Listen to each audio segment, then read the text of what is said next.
Scooter വേൾഡിൻ്റെ പുതിയൊരു വീഡിയോയിലേക്ക് എല്ലാ വ്യൂസിനും സ്വാഗതം. ഇന്ന് നമ്മൾ കൊണ്ടുവന്നേക്കുന്നത് ഒരു 125cc ഒരു നേക്കഡ് ബൈക്കാണ്. NS125 എന്ന് പറയുമ്പോൾ നിങ്ങൾക്ക് എല്ലാവർക്കും അറിയാം, NS200ൻ്റെ ചെറിയ വേർഷനാണ്. എന്നാൽ അപ്പിയറൻസ്, അതായത് ലുക്ക് വൈസിൽ കണ്ടാൽ നമുക്ക് NS200 പോലെ തന്നെ ഇരിക്കും. ഓൾമോസ്റ്റ് ഫീച്ചേഴ്സ് കാര്യങ്ങൾ വെച്ചാൽ എക്സ്റ്റേണൽ ഫീച്ചേഴ്സൊക്കെ സെയിം ടു സെയിം ആണ്. എൻജിൻ കപ്പാസിറ്റി പിന്നെ ഒന്ന് രണ്ട് കാര്യങ്ങളാണ് വ്യത്യാസം വരും. അപ്പോൾ എന്തൊക്കെയാണ് നമുക്കിപ്പോൾ പുതിയത് 2024 മോഡലായപ്പോൾ സാധാരണഗതിയിൽ കമ്പനികൾ വില കൂട്ടാറാണ് പതിവ് ഓരോ വർഷം കൂടുന്നതോറും. ഇപ്പോൾ ഈ കോമ്പറ്റീഷൻ റേഞ്ചിൽ പിടിച്ച് നിൽക്കാനായിട്ട് ഇപ്പോൾ SP125, ഗ്ലാമർ, അതുപോലെ തന്നെ NS125, TVSൻ്റെ റൈഡർ അങ്ങനെയുള്ള വണ്ടികളുടെ കോമ്പറ്റീഷൻ പിടിച്ച് നിൽക്കാനായിട്ട് കമ്പനി NS125ൻ്റെ പ്രൈസ് കുറച്ചിട്ടുണ്ട്. അപ്പോൾ അങ്ങനെയുള്ള ഫുൾ ഡീറ്റെയിൽസ് ഞാൻ ഈ വീഡിയോയിൽ ഷെയർ ചെയ്യുന്നതാണ്. അപ്പോൾ എന്തായാലും അവസാനം വരെ സ്കിപ്പ് ചെയ്യാതെ വീഡിയോ കാണണം. പിന്നെ പുതിയതായിട്ട് വീഡിയോ കാണുന്ന എല്ലാ വ്യൂവേഴ്സും നമ്മുടെ ചാനലൊന്ന് സബ്സ്ക്രൈബ് ചെയ്ത് കൈയോടെ ഇപ്പോൾ തന്നെ സബ്സ്ക്രൈബ് ബട്ടൺ ഒന്ന് പ്രസ് ചെയ്തത്. അപ്പോൾ നമുക്ക് നേരെ വീഡിയോയിലേക്ക് കിടക്കാം. ഇതിൻ്റെ വൈസർ നിങ്ങൾ ശ്രദ്ധിച്ചിട്ടുണ്ടെങ്കിൽ ഗ്ലോസി ബ്ലാക്ക് കളറുള്ള അടിപൊളി വൈസറാണ്. പിന്നെ ഇത് കൂടാണ്ട് 2 ഏഞ്ചൽ ലൈറ്റ്സ്, അതായത് ഏഞ്ചൽ ലൈറ്റ്സിനേക്കാൾ കൂടുതൽ പൈലറ്റ് ലൈറ്റ്സ് എന്ന് നമുക്ക് പറയാം. അത് ആ വൈസറിൻ്റെ താഴ്ഭാഗത്തായിട്ടാണ് കാണുക. കൂടി അഡീഷണൽ ആയിട്ട് ഇപ്പോൾ 2024 മോഡലിൽ കമ്പനി വാഹനത്തിൽ കൊടുത്തിട്ടുണ്ട്. ബൾബിനെ കുറിച്ച് പറയുകയാണെങ്കിൽ ഹെഡ്ലൈറ്റ് ബൾബിനെ കുറിച്ച് പറയുമ്പോൾ ഹാലജൻ ഹെഡ്ലൈറ്റ്സ് ആണ് യൂസ് ചെയ്യുന്നത്. പക്ഷെ നല്ല വിസിബിലിറ്റി ഉള്ള ഹാലജൻ ഹെഡ്ലൈറ്റ്സ് ആണ്, നല്ല ഡ്യൂറബിൾ ആണ്. എനിക്കൊണ്ട് ഫിലിപ്സ് ആയിട്ടാണ് ഇപ്പോൾ ഈ പ്രാവശ്യം ടൈപ്പ് വന്നിരിക്കുന്നത്. ഇൻഡിക്കേറ്റർ ബൾബ്സും യെല്ലോ കളറ്, നല്ല എയറോഡൈനാമിക് ആയിട്ട് നല്ല ഭംഗിയുള്ള ഷേപ്പിലുള്ള ഇൻഡിക്കേറ്ററാണ് വരുന്നത്. അത് കൂടാതെ ഫ്ലെക്സിബിൾ ഇൻഡിക്കേറ്റേഴ്സാണ് വരുന്നത്. അപ്പോൾ നമുക്ക് അത്യാവശ്യം മറ്റു വണ്ടികളായിട്ട് തട്ടിയാലും മുട്ടിയാലൊന്നും അത് ഒടിഞ്ഞു പോകുന്നില്ല. പിന്നെ ഫ്രണ്ട് ഫോർക്ക്, അതായത് സസ്പെൻഷനെ കുറിച്ച് പറയുകയാണെങ്കിൽ ടെലസ്കോപ്പിക് സസ്പെൻഷനാണ്. അത് ഹൈലി സ്റ്റേബിൾ ആയിരിക്കും, ഹൈലി കംഫർട്ടബിൾ ആയിരിക്കും. വണ്ടി പെട്ടെന്ന് മറിയും വീഴാനുള്ള ചാൻസ് വളരെ കുറവാണ്. പിന്നെ അത്യാവശ്യം വലിപ്പമുള്ള നീട്ടത്തിലുള്ള സസ്പെൻഷനാണ്. പിന്നെ അഡീഷണൽ റിഫ്ലക്ടർ ഉണ്ട്. ഫ്രണ്ട് സൈഡ് ഡ്യുവൽ കാലിപ്പറുള്ള ഡിസ്ക് ബ്രേക്ക് വരും. വെന്റിലേറ്റർ ഡിസ്ക്കാണ്, വെന്റിലേറ്റർ പെറ്റൽ ഡിസ്ക്കാണ് യൂസ് ചെയ്യുന്നത്. അപ്പോൾ നമുക്ക് ബ്രേക്കിംഗ് കുറച്ചുകൂടി എഫക്റ്റീവ് ആയിരിക്കും. മഡ് ഗാർഡിനെ കുറിച്ച് പറയുകയാണെങ്കിൽ ഹാർഡ് ഫൈബർ മെറ്റീരിയലുള്ള മഡ് ഗാർഡാണ്. അലോയ് വീൽസ് മാറ്റ് ഗ്രേ കളറുള്ള അലോയ് വീൽസും നല്ല സ്പോർട്ടി ഡിസൈനാണ്, നല്ല പുതിയ ഡിസൈനിലുള്ള അലോയ് വീൽസും വരുന്നുണ്ട്. ടയർ 17 ഇഞ്ച് ടയറാണ് വന്നത്.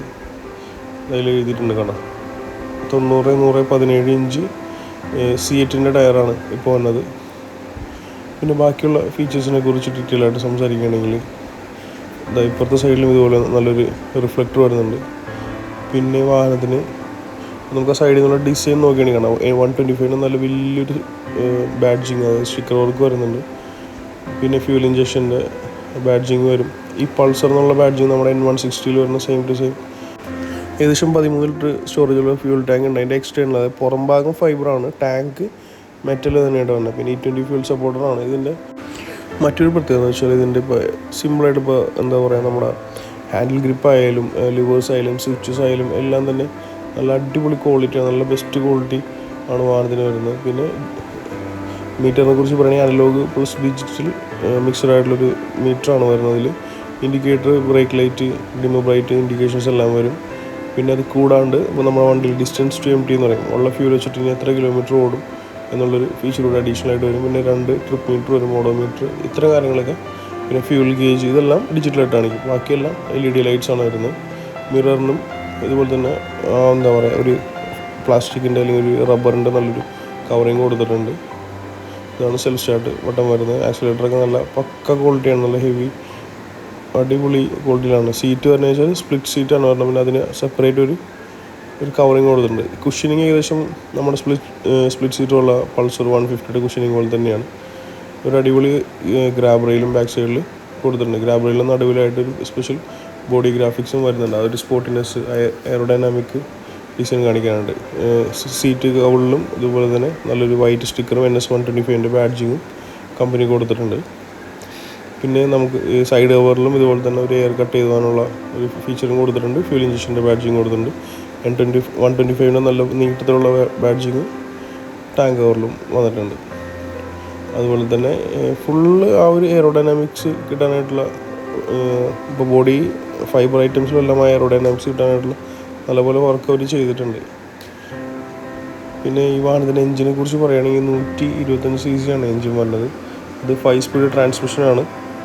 ഒരു 4 stroke air cooled spark plug start വണ്ടിയാണ്. ഇതിൻ്റെ പവർ വരുന്നത് 11 bhp ആണ്. ടോർക്കും 11 Nm തന്നെയാണ്.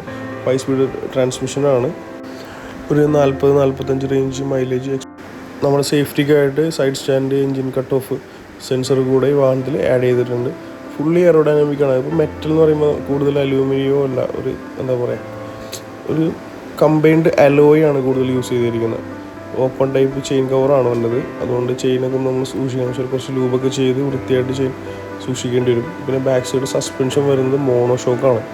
അത് കുറച്ചുകൂടി ക്ലോസ് ആയിട്ട് എടുത്തുതരാം. 5 പോയിൻ്റ് അഡ്ജസ്റ്റ് ചെയ്യാവുന്ന എൻഡ്യൂറൻസിൻ്റെ നൈട്രോക്സ് സസ്പെൻഷനാണ്, മോണോ ഷോക്ക് സസ്പെൻഷനാണ് വാഹനത്തിന് വരുന്നത്. നമുക്ക് താഴെ നിന്നതിൻ്റെ ഹാർഡ്നെസ് 5 പോയിൻ്റ് ആവശ്യം പോലെ അഡ്ജസ്റ്റ് ചെയ്ത് കൊടുക്കാവുന്നതാണ്. അപ്പോൾ അതുകൊണ്ട് നല്ല സ്റ്റേബിളായിരിക്കും വണ്ടി. പിന്നെ ഹൈലി റൈഡിങ് കംഫർട്ടബിൾ ഉണ്ടാവും. ഇതിൻ്റെ സാരി ഗാർഡ് വരുന്ന ഒരു പുതിയ ഡിസൈനാണ്. വെച്ചാൽ ബാക്ക് ഫുഡ് റെസ്റ്റും വരും, സാരി ഗാർഡും വരും. സാരി ഗാർഡിൻ്റെ അകത്തും ഒരു ഗാർഡ് വരുന്നുണ്ട്. ഹൈലി ഫ്ലെക്സിബിൾ ആയിട്ടുള്ള യെല്ലോ കളർ ഹാലജൻ ബൾബുള്ള റിയർ ഇൻഡിക്കേറ്റേഴ്സ് വരുന്നുണ്ട്. LED ടൈൽ ലൈറ്റ്സ് വരും. പിന്നെ നമ്പർ പ്ലേറ്റിന് മുകളിലും ചെറിയ ലൈറ്റിങ് കൊടുത്തിട്ടുണ്ട്. Back side tyre 17 inch C8 അല്ലെങ്കിൽ MRF ടയറായിരിക്കും വരിക. പക്ഷെ കുറച്ചുകൂടി വണ്ണം ഉണ്ടാവും. എന്ന് വെച്ചാൽ 120 ആയിരിക്കും അതിൻ്റെ സൈസ് വരിക. പിന്നെ ബാക്ക് സൈഡും ഡാർക്ക് ഗ്രേ കളറിലുള്ള നല്ല ഭംഗിയുള്ള എയറോഡൈനാമിക് ആയിട്ടുള്ള സ്പോർട്ടി കട്ട് ചെയ്തിരിക്കുന്ന അലോയ് വീൽസ് വരുന്നുണ്ട്. ബാക്ക് സൈഡ് ബ്രേക്കിംഗ് വരുമ്പോൾ ഡ്രം ബ്രേക്സ് ആയിരിക്കും യൂസ് ചെയ്തിരിക്കുക. അതിനും ഈ പറഞ്ഞ ബാക്കിലെ അലോയ് വീലും നല്ലൊരു ഗ്രാഫിക്സ് കൊടുത്തിട്ടുണ്ടാവും, ഒരു സ്പോർട്ടിനെസ് ഫുള്ളാവാനായിട്ട്. ഇതാണ് നൈട്രോക്സിൻ്റെ ഫുള്ളായിട്ട് കണ്ടു ആ സസ്പെൻഷനെ. അണ്ടർ ബെല്ലി എക്സോസ്റ്റ് ആണ് വാഹനത്തിന് വരുന്നത്. അതുകൊണ്ട് ഈ സൈഡ് കുറച്ച് കാലിയായ പോലെ തോന്നുമെങ്കിലും പക്ഷേ സൗണ്ട് ക്ലാസ്സാണ്. നമ്മൾ സാധാരണ NS200 പോലെ തന്നെ സെയിം ടു സെയിം സൗണ്ടാണ് വാഹനത്തിന് കിട്ടുന്നത്. ഫുഡ് റെസ്റ്റുകളെല്ലാം സിംഗിൾ ഡയറക്ഷൻ ഫോൾഡബിളാണ്. പിന്നെ ഈ സെഗ്മെൻറ്റിൽ ഈ 120cc ആണെങ്കിലും തന്നെയും ഇതിനും വാഹനത്തിന് കിക്കർ വണ്ടി കൊടുത്തിട്ടുണ്ട്. പിന്നെ മറ്റൊരു കാര്യം എന്ന് വെച്ചാൽ നമ്മുടെ വണ്ടിയുടെ ഇഗ്നിഷൻ ഓൺ ആയി കഴിഞ്ഞാൽ ഒരു ബ്ലൂ കളർ ഇലുമിനേഷൻ ഫുള്ള് ഡയലിൽ എല്ലായിടത്തും വരും. ഇൻഡിക്കേറ്ററിൻ്റെ സ്വിച്ചസ്, അതുപോലെ തന്നെ സെൽഫ് സ്റ്റാൻഡ് സ്വിച്ച്, ഹാൻഡിൽ ബാറിൻ്റെ ഫുൾ സ്വിച്ചസിലെല്ലാം ഒരു ബ്ലൂ ഇലുമിനേഷൻ വരുന്നുണ്ട്. 125 ഇപ്പോൾ ഓൺ റോഡ് പ്രൈസ് വരുന്നത് 1,40,000 രൂപയാണ്. പിന്നെ നമ്മുടെ സ്കൂട്ടർ വിലൻ്റെ പേര് പറഞ്ഞ ഒരു 3,000 നിങ്ങൾക്ക് സ്പെഷ്യൽ ഡിസ്കൗണ്ട് ചെയ്യും. അപ്പോൾ JKB ബജാജിൻ്റെ കോൺടാക്ട് ഡീറ്റെയിൽസ് ഞാൻ ഓൾറെഡി വീഡിയോയിൽ ആഡ് ചെയ്യുന്നുണ്ട്. അപ്പോൾ അവർ കോൺടാക്ട് ചെയ്തോളൂ. പിന്നെ ഈ വാഹനം എടുക്കുമ്പോൾ നമ്മൾ ശ്രദ്ധിക്കേണ്ട കാര്യം എന്ന് വെച്ചാൽ ഇതിൽ നിങ്ങൾ കൂടുതൽ ശ്രദ്ധിച്ചിട്ടുണ്ടാവും, ഇതിൽ ഫൈബർ പാർട്സാണ് കൂടുതലായിട്ട് വരുന്നത്. എന്ന് വെച്ചാൽ പുറത്ത് ഇപ്പോൾ ആ ഒരു സ്പോർട്ടിനെസ്സും എയറോഡൈനാമിക്സും കിട്ടാനായിട്ട് വാഹനത്തിൻ്റെ വെയിറ്റ് എന്താ പറയുക കോംപ്രമൈസ് ചെയ്യണം. അപ്പോൾ അതുകൊണ്ട് മെറ്റലിനൊക്കെ കൂടുതൽ ഫൈബർ പാർട്സാണ് കൂടുതൽ ഇതിൽ യൂസ് ചെയ്യുക. അപ്പോൾ ഏകദേശം ഒരു 5.2 താഴെ പൊക്കമുള്ള ആൾക്കാർ ഇതിലേക്ക് പോകരുത്. 5.3 തൊട്ട് 5.4 തൊട്ട് മുകളിലേക്ക് പൊക്കമുള്ള ആൾക്കാർ ഈ വാഹനം എടുക്കാനേ ഞാൻ പറയുള്ളൂ. അപ്പോൾ പിന്നെ അതിൻ്റെ സൈഡ് ഗാർഡൊക്കെ എന്ന് വെച്ചാൽ ലെഗ് ഗാർഡൊക്കെ വളരെ ചെറുതാണ്. അപ്പോൾ മാക്സിമം സ്റ്റേബിളായിട്ട് കാലെത്തുന്ന രീതിയിൽ കൊടുക്കുക. വണ്ടി മുതൽ സൈഡിലേക്ക് വിട്ട് കഴിഞ്ഞാൽ ഫൈബർ പാർട്സൊക്കെ പൊട്ടിപ്പോകും. പിന്നെ കൂടുതൽ നമ്മുടെ നാട്ടിൽ എന്ന് വെച്ചാൽ ഈർപ്പം അന്തരീക്ഷത്തിൽ നിൽക്കുന്ന സ്ഥലമുള്ളൂ. അപ്പോൾ കൂടുതലും വൃത്തിയായിട്ട് വണ്ടി എപ്പോഴും കൂടുതൽ നല്ലപോലെ വൃത്തിയായിട്ട് കൊണ്ടു നടക്കുക. തുരുമ്പൊടിക്കാനൊക്കെ ചാൻസ് കൂടുതലാണ്. ഇപ്പോൾ 120cc ഈ ഒരു പ്രൈസ് റേഞ്ചിൽ തന്നെ അവരുടെ ക്വാളിറ്റിയിലൊക്കെ ചെറിയ കോംപ്രമൈസ് വരും. ഹെഡ്ലൈറ്റ് ബൾബ്, അതുപോലെ ഹാലജൻ ബൾബിൻ്റെ പ്രകാശം കുറച്ച് കുറവായിട്ട് എനിക്ക് ഫീൽ ചെയ്ത്. അപ്പോൾ നിങ്ങൾ അത് വലിയൊരു കാര്യം എന്ന് വെച്ചാൽ ഇപ്പോൾ രാത്രി ഒരുപാട് ഡ്രൈവറാണെങ്കിൽ ബൾബ് മാറിയിട്ട് ഫിലിപ്സിൻ്റെ നല്ലൊരു കുറച്ച് പവർ കൂടിയ ഒരു ബൾബ് 200-120 നല്ല പവറുള്ള ബൾബ് കിട്ടും. അതൊരു മേടിച്ചിട്ട് കഴിഞ്ഞാൽ ഓക്കെയാണ്. പിന്നെ കറക്റ്റ് ടൈമിൽ ഒരു 1,500-2,000 കിലോമീറ്റർ തന്നെ കറക്റ്റായിട്ട് ഓയിൽ മാറുക. ഇതൊക്കെയാണ് എനിക്ക് പറയാനുള്ളത്. എന്തായാലും ലൈക്ക് ചെയ്യുക. പുതിയ വ്യൂവേഴ്സ് മറക്കാതെ നമ്മുടെ ചാനൽ സബ്സ്ക്രൈബ് ചെയ്തേക്കും. ഇപ്പോൾ തന്നെ സബ്സ്ക്രൈബ് ബട്ടൺ ഒന്ന് പ്രസ് ചെയ്തേക്കും.